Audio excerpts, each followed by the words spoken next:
El Papa Juan Pablo II decía, el modo de vivir, especialmente en las naciones más industrializadas, lleva muy a menudo a que las familias se descarguen de sus responsabilidades educativas, encontrando en la facilidad de evasión, evadir la responsabilidad de educar a sus hijos en la sexualidad, y de esta manera los hijos pueden caer en el peligro de los medios de comunicación que hoy en día nos bombardean con sexo, ¿no es cierto? Básicamente vivimos en una cultura del sexo. Un cartel en la calle, ¿qué vemos? Una mujer semidesnuda usando para promocionar una bebida alcohólica. Vemos en la tele, por ejemplo en Netflix, una serie que ya les mencionaba, Sex Education, en donde mencionan que la abstinencia es ridícula, en donde hablan de aborto, en donde hablan de anticonceptivos y en donde los adolescentes pueden tener sexo si así lo quieren. Entonces hay que tener mucho ojo a los medios de comunicación. Ahora bien, en los niños, por ejemplo, hay que enseñarles que los niños tienen que tener una justa intimidad. ¿A qué se refiere esto? Cuando una persona, digamos, lejana, que conocemos, pero que es lejana, y nosotros estamos en nuestro dormitorio y entra como si nada, nosotros nos vamos a incomodar porque está entrando a un espacio que no le corresponde entrar de esa manera. Nosotros debemos guardar esa justa intimidad, tenemos que respetar la intimidad de todos nosotros. ¿Me dejo entender? El autodominio, tenemos que aprender a dominarnos a nosotros mismos, dominar nuestras pasiones. Todos tenemos debilidad carnal, todos. Todos hemos sentido alguna vez deseo sexual y esa debilidad que viene del pecado original, que es un desorden, por decirlo de alguna manera. Pero para ser verdaderamente libres debemos dominarnos a nosotros mismos. Voy a avanzar un poquito más. Con esto, con unas 3 diapositivas más, ya voy a concluir lo que es la educación cristiana católica y vamos a pasar a la educación sexual integral.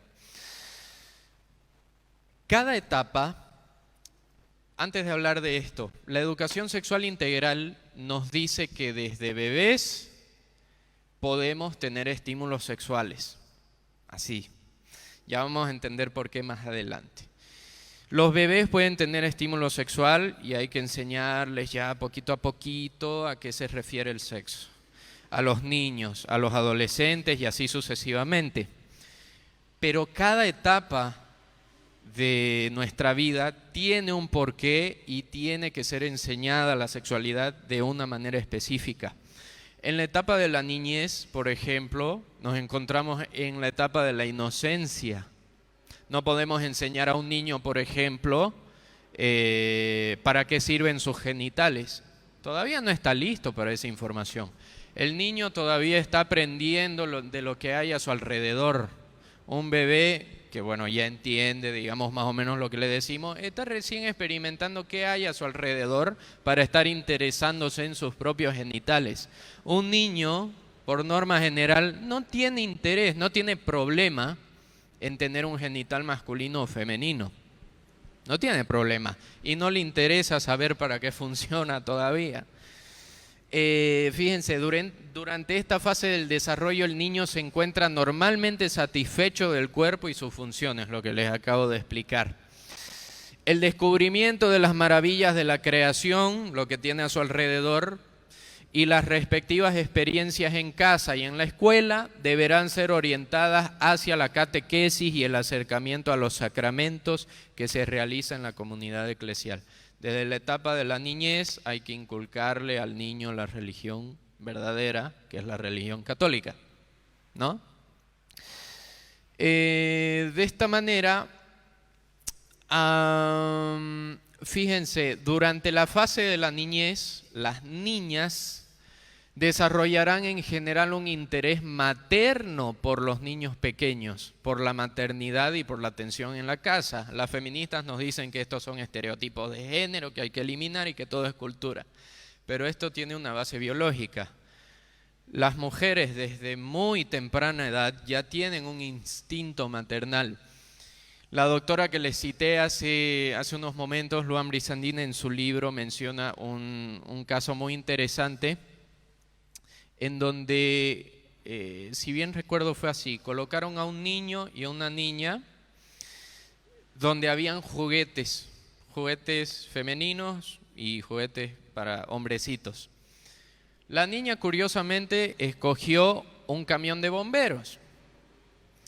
Pero cuando lo encontraron en su habitación, la niña estaba haciéndole así al camión, como si fuera un bebé. No estaba jugando como un chico a los camioncitos. Acción, ¿no es cierto? Entonces ya hay ese instinto. El niño, cuando el niño es indisciplinado, cuando el niño es mal educado, va a ser complicado que pueda tener dominio sobre sí mismo más adelante. Por eso es que hoy en día vemos a una juventud muy rebelde, porque no ha tenido una buena educación en su niñez, o se ha dejado llevar por malas influencias. Luego pasamos a la etapa de la pubertad, que es una etapa muy complicada. Todos nosotros hemos pasado por eso, donde las hormonas se alborotan, especialmente en las mujeres. Esta es una etapa muy difícil por el tema del periodo, de la menstruación. Y hay que ser muy delicados al hablar del tema de la sexualidad. ¿En qué sentido? Este es un momento importante en la educación a la castidad, que implica, entre otros aspectos, el modo de informar sobre la sexualidad. La exigencia educativa se extiende al aspecto de la genitalidad, o sea, ya vamos a dar información para qué funcionan, valga la redundancia, los órganos reproductivos. Vamos a dar unas primeras pautas para que la persona que está en la pubertad, cuando vea cambios en su cuerpo, cambios naturales, sepa de qué se trata. Una tarea importante de los padres es acompañar la evolución fisiológica de sus hijas, ayudándoles a acoger con alegría el desarrollo de la feminidad en sentido corporal, psicológico y espiritual. Se puede hablar también de los ciclos de la fertilidad, pero si ella no lo pregunta, no es necesario hacerlo. En el tema de los chicos, los adolescentes de sexo masculino, se comprenderán las etapas del desarrollo físico y fisiológico de los órganos genitales también, y antes de obtener esta información de los compañeros, que pueden ser malas influencias, tienen ya que recibir una buena información por parte de sus padres, lo que les he venido diciendo. En esta etapa también se le debe enseñar al varón que la sexualidad está orientada al matrimonio y a la paternidad, ¿ok? No a tener sexo cuando él quiera, que sea un aguilillo, como se dice coloquialmente, sino que debe inculcársele ya el dominio propio y que la sexualidad está orientada para cuando llegue a casarse, si esa es la vocación a la que Dios lo llama. En las chicas se debe tender a resaltar la belleza de la maternidad y la maravillosa realidad de la procreación, así como el profundo significado de la virginidad. Hoy día las feministas nos dicen que la virginidad es un mito, pero es que no tienen idea de lo que hablan, porque la virginidad es un estado de la mujer que todavía no ha tenido relaciones sexuales. Fin. Eso hay que inculcarle a las jovencitas. ¿Por qué? Ya lo vamos a ver en un momento. Ahora, la adolescencia que viene después de la pubertad es un momento en donde se les debe inculcar por parte de los padres de familia la vocación que van a tener más adelante. Si el matrimonio, si el sacerdocio o sus otras vocaciones, qué profesión, qué carrera va a estudiar, cómo va a servir al prójimo mediante lo que Dios manda. No se debe olvidar que el desorden en el uso del sexo tiende a destruir progresivamente la capacidad de amar de la persona, haciendo del placer el fin de la sexualidad. Tanto la pubertad como la adolescencia son etapas en donde el deseo sexual está bastante acentuado, pero lo que hay que hacer no es promover que satisfagan ese deseo, sino que lo encaminen para que más adelante tengan una vida próspera en el sentido espiritual. En la primera carta de Pedro se nos dice: sed sobrios y velad. Vuestro adversario, el diablo, ronda como león rugiente buscando a quien devorar. Resistirle firmes en la fe, sabiendo que vuestros hermanos que están en el mundo soportan los mismos sufrimientos. El Dios de toda gracia, el que os ha llamado a su eterna gloria en Cristo, después de breves sufrimientos, os restablecerá, afianzará, robustecerá y los consolidará. Esto es muy importante para los jóvenes. ¿Tienen un deseo desordenado de sexo? Tranquilos, la gracia de Dios está con ustedes y los va a ayudar a encaminarse. Ahora sí, varios de ustedes ya han debido escuchar de la ESI, la educación sexual integral, que ya se está aplicando en España, se está aplicando en Argentina, se está aplicando en Estados Unidos de manera, por decirlo de alguna forma, veterana. Pero vamos a ver qué sucede. La educación sexual integral abarca varios aspectos de la sexualidad, pero sus fines principales son educar en anticoncepción y educar también en aborto. Ese es su fin. Pueden hablarnos de cómo evitar abusos sexuales, pueden hablarnos de cómo evitar otras cosas, pero los principales temas de la educación sexual integral son los anticonceptivos y el aborto. Básicamente no existe la castidad. Vamos a hablar un poco de la historia de la educación sexual integral, porque esto no es nada nuevo. Esto viene desde hace bastante tiempo.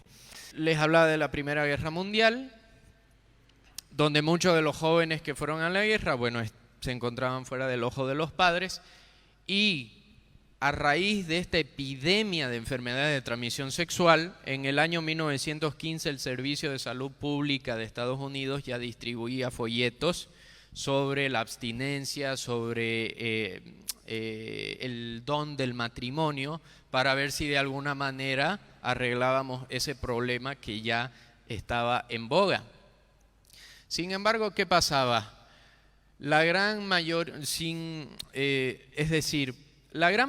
en ese tiempo abogaba todavía por las relaciones sexuales dentro del matrimonio. Todavía se apoyaba esa, por decirlo de alguna manera, esa costumbre.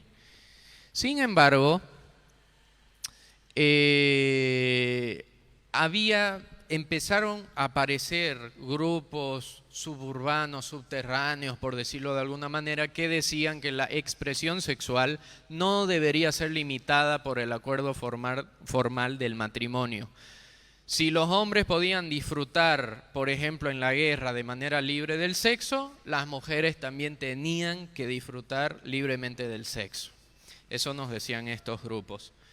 Esto se dio de manera muy fuerte con una señora llamada Margaret Sanger, que fue la fundadora de IPPF o Planned Parenthood, que deben conocer algunos. Planned Parenthood es la red de clínicas abortistas más grandes a nivel mundial. Su fundadora fue Margaret Sanger, hace muchísimos años, que es considerada un ícono feminista. Ella fue una ardua defensora de la anticoncepción, pero ¿en qué sentido? En el sentido eugenésico. ¿Qué es la eugenesia? Es básicamente todas las ideas y aptitudes que se pueden aplicar para mejorar una determinada raza. Dentro de la eugenesia está lo que se encuentra la positiva y la negativa. Nos vamos a referir a la negativa.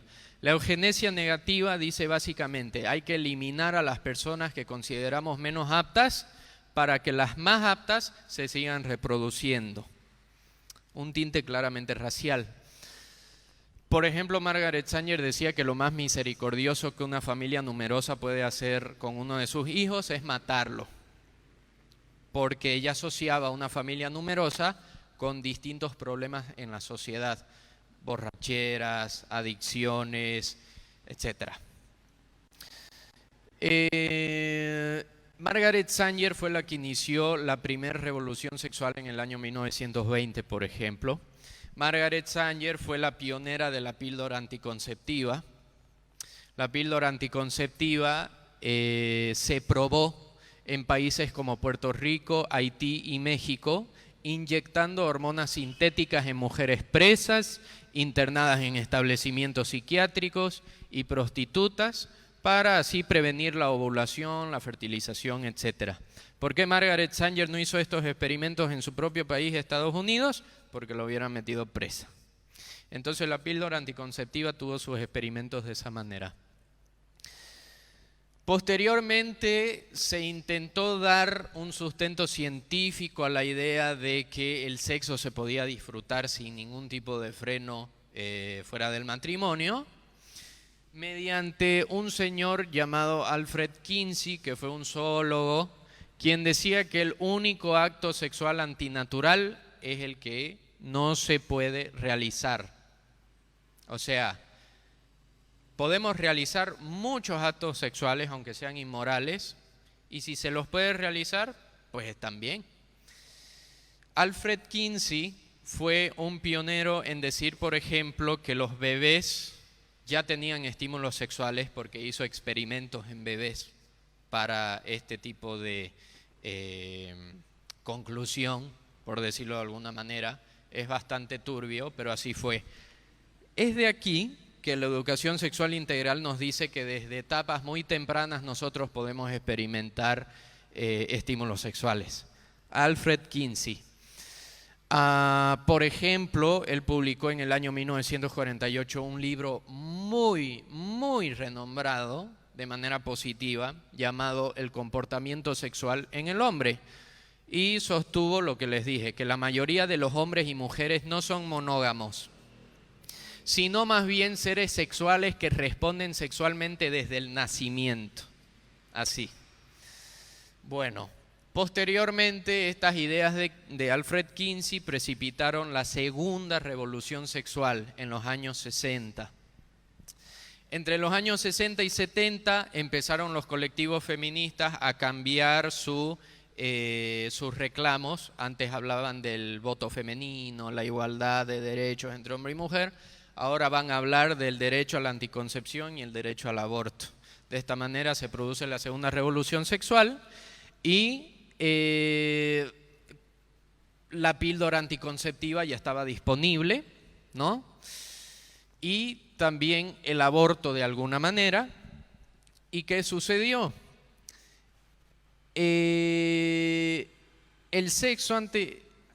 La práctica del sexo antes del matrimonio hizo que se duplicara entre los años 60 y 70 las enfermedades de transmisión sexual y aumentaron en un 165% entre el año 67 y 71, ¿no?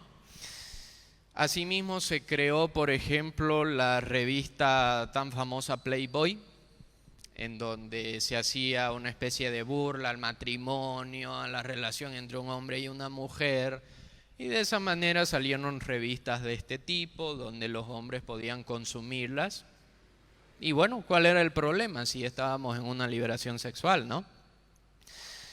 No fue hasta el año 80 que programas que promovían la abstinencia, bueno, la gente dijo, oigan, esto está mal, hay muchas enfermedades de transmisión sexual debido a la liberación sexual, tenemos que volver atrás, tenemos que hacer que el Estado promueva políticas de abstinencia, que se promueva lo que venía desde hace mucho antes, relaciones sexuales dentro del matrimonio, relaciones entre un hombre y una mujer, pero no sirvió porque se le dio mucho más financiamiento a los programas que abogaban todavía por las políticas de la liberación sexual y la educación sexual integral.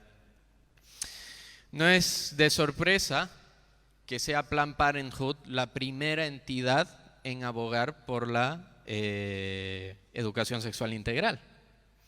Planned Parenthood gasta millones de dólares en programas de educación sexual integral, tanto para Estados Unidos como para nuestros países. Entonces, a causa de esa epidemia de SIDA que hubo entre los años 60 y 70, se comenzaron a implementar en las escuelas programas de educación sexual integral en donde se enseñaba el tema de la anticoncepción. De ahí viene el tema de la ESI. Bueno, después salieron algunos otros libros sobre la revolución sexual, abogando de manera positiva por ella. Justamente el autor de este libro, llamado Wilhelm Reich, abogó por la abolición de la moral sexual tradicional, viendo a la familia como una institución represiva que tenía que ser socavada y derrocada. Ahora vamos a hablar un poco, ya para ir concluyendo, sobre las consecuencias que ha traído hasta hoy en día la revolución sexual. Hoy en día se nos dice que ¿qué nos importa a nosotros si una persona quiere disfrutar del sexo libremente, con tal de que haya consentimiento entre ambas partes? No seas retrógrada, saca tu religión, ¿no? Seamos libres. Bueno, la pastilla anticonceptiva produce daños cerebrales en la mujer que la consume. Esto se asocia, por ejemplo, a problemas de depresión y ansiedad. Este fue un estudio reciente, ojo. Asimismo, entre las jovencitas estadounidenses que se hizo este otro estudio, activas sexualmente de entre 2 y 16 años, hay 6 veces más intentos de suicidio que entre las jovencitas vírgenes del mismo rango de edad. Ah, pero la virginidad es ridícula, ¿no?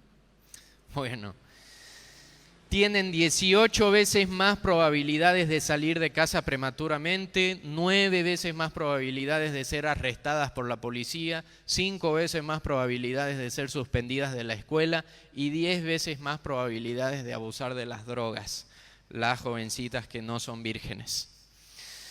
Cuantas más parejas sexuales se tengan, mayor es el riesgo de contraer enfermedades de transmisión sexual, eso es pura lógica.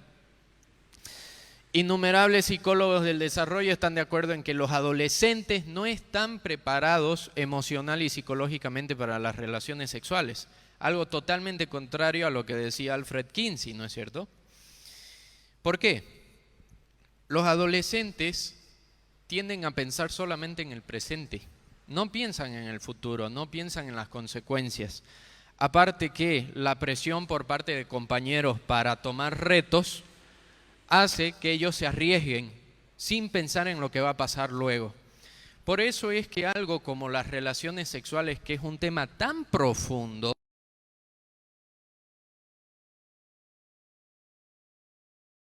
es algo complicado para el adolescente porque no va a pensar en lo que venga más adelante.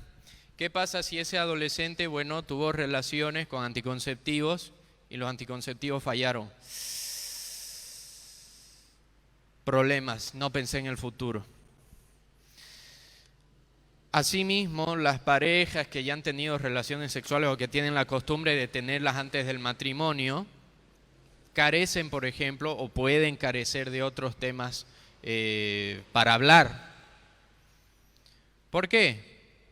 Porque puede haber la posibilidad de que el hombre, si está acostumbrado a tener relaciones sexuales con la mujer, va a pensar más en tener relaciones sexuales con ella que en conocerla.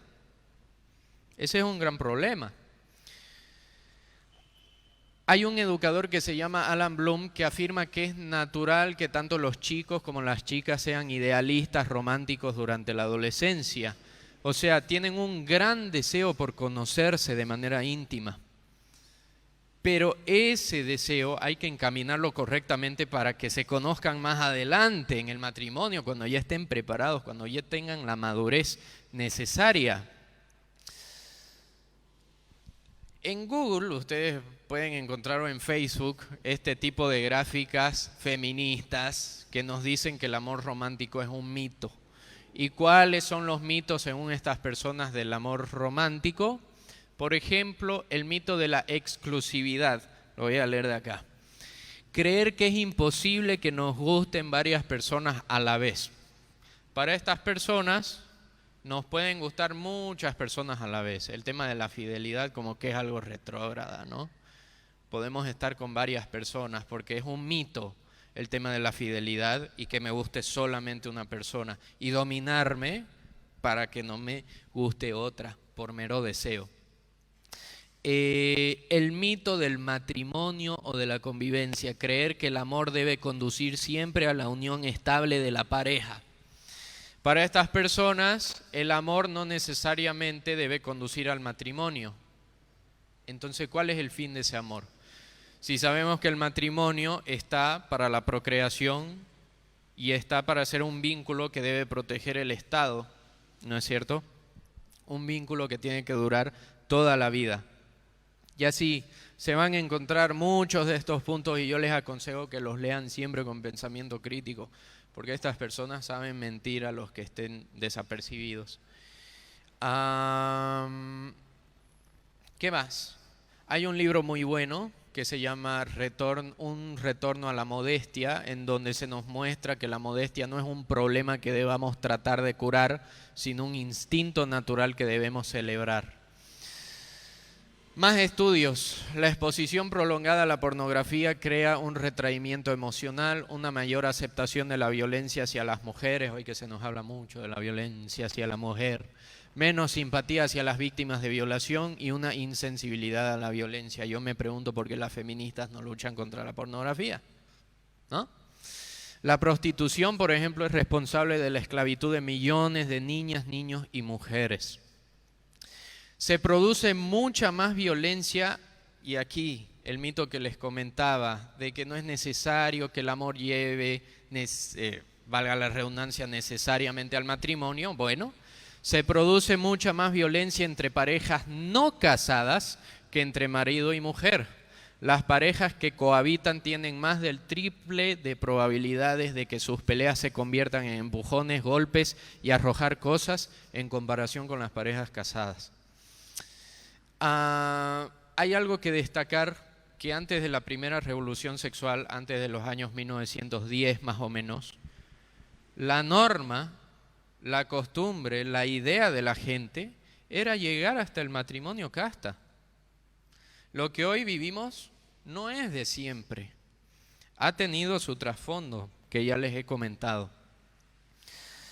En esa época también había una semejanza entre ambos sexos, la orientación natural de las chicas hacia el amor, la intimidad y el compromiso y las actitudes y expectativas de los niños. Es decir, hoy día se nos enseña que la mujer que idealiza de manera romántica a su novio, a su cortejo, es una tontería porque eso no existe, según los colectivos feministas más que todo.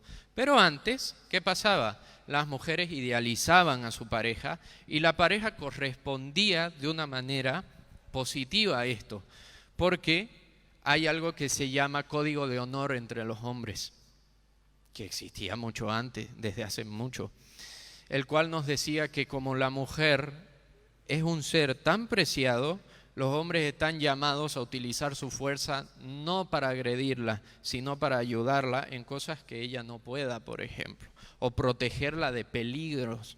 Ese es un código de honor de los hombres y eso se ha enseñado en la cultura occidental. Es por eso que las mujeres también romantizan a los hombres, porque ven en los hombres que son buenos algo bueno, ¿no es cierto? Bueno, vamos a ver si la educación sexual integral es eficaz. Hace muy poco salió un mega estudio que analizó muchos estudios a su vez, en donde se mostraban los programas de educación sexual integral que se les inculcaba a los adolescentes para ver si realmente ayudaron a que se reduzcan los embarazos no deseados, las enfermedades de transmisión sexual, y cuáles fueron los resultados. No lo voy a leer todo porque es mucho, pero la aplicación de estándares significativos de eficacia a los resultados de la educación sexual integral produce un patrón de evidencia muy diferente para la educación sexual integral en las escuelas de lo que normalmente se informa, ¿no? Hoy en día se nos dice que la educación sexual integral está siendo increíble en los países del tercer mundo, ha logrado reducir los embarazos no deseados, etc. Pero usando estos estándares más creíbles, las afirmaciones de que la ESI basada en la escuela ha demostrado ser efectiva y la educación en abstinencia es ineficaz, no están respaldadas por 120 de los estudios de educación sexual más sólidos y actualizados en todo el mundo. Los mismos estudios que se han realizado y que han sido usados por los Estados Unidos y la UNESCO, por ejemplo. De hecho, se ha mostrado mucha más evidencia de fracaso que de éxito y ha causado una cantidad preocupante de efectos dañinos. La evidencia de la efectividad de la educación sobre la abstinencia en los Estados Unidos, aunque limitada, parece ser más prometedora. Entonces ellos recomiendan que, dada la amenaza que representa la ESI, el VIH y el embarazo para la salud y el bienestar de los jóvenes, la imperiosa falta de evidencia de efectividad para la ESI, recomendamos que los legisladores abandonen los planes para la difusión global de la ESI y buscar estrategias de prevención alternativas para reducir las consecuencias negativas de la actividad sexual en los adolescentes. Pero ahí vemos en Netflix series como Sex Education que nos dicen que hay que tener sexo cuando somos adolescentes y que no hay problema, ¿no? Se revela también que el inicio temprano de las relaciones sexuales aumenta el número de parejas sexuales que se va a tener de por vida. ¿Y cuál es el problema también de que se esté inculcando la ESI? De que en el año 2019, por sexto año consecutivo, las enfermedades de transmisión sexual están en su pico más alto. A pesar del condón, de la pastilla y de todas esas cosas. Aquí vemos también que las personas que han tenido relaciones sexuales antes del matrimonio son más propensas al divorcio después de que se casan. Aquí podemos ver que las mujeres que no han tenido parejas sexuales antes del matrimonio son más propensas a asistir a las iglesias. Es un buen dato. Casarse con un hijo a cuestas, o sea, digamos que una mujer se casa con un hombre que ya ha tenido otros hijos. Casarse con un hijo a cuestas tiene un profundo efecto negativo en la felicidad conyugal, y los matrimonios precedidos por la fecundidad, matrimonios en donde se ha tenido hijos antes de casarse, tienen tasas de divorcio desproporcionadamente altas. Y ustedes pueden ver ahí las fuentes de los estudios. Esto es algo muy preocupante también. En España hay más perros en las casas que niños. España se está quedando sin gente joven. ¿Por qué? Porque los abortan. Otro factor es porque las mujeres no encuentran relaciones estables y España es un país ultrafeminista. Fíjense, en su mayoría las mujeres retrasan la maternidad porque no tienen una relación estable. Otra cuestión es la cuestión laboral. Como la mujer ya no tiene tiempo para criar a muchos hijos por el trabajo, entonces se desmotiva de tener más hijos. El aborto es otra causa. Más de 1 de cada 5 seres humanos no nace por voluntad de su madre y una sociedad que lo consiente. Bueno, en Francia también han fracasado los métodos anticonceptivos. Y estos son algunos consejos, ya faltan muy pocas diapositivas, algunos consejos para las mujeres. Ahora muchas chicas no ven nada de malo en seguir ciertos estilos desvergonzados como lo hacen muchas ovejas. Seguramente se ruborizarían si tan solo pudiesen adivinar las impresiones que hacen y los sentimientos que evocan en aquellos que las miran. Esto dice el Papa Pío XII en el año 1954.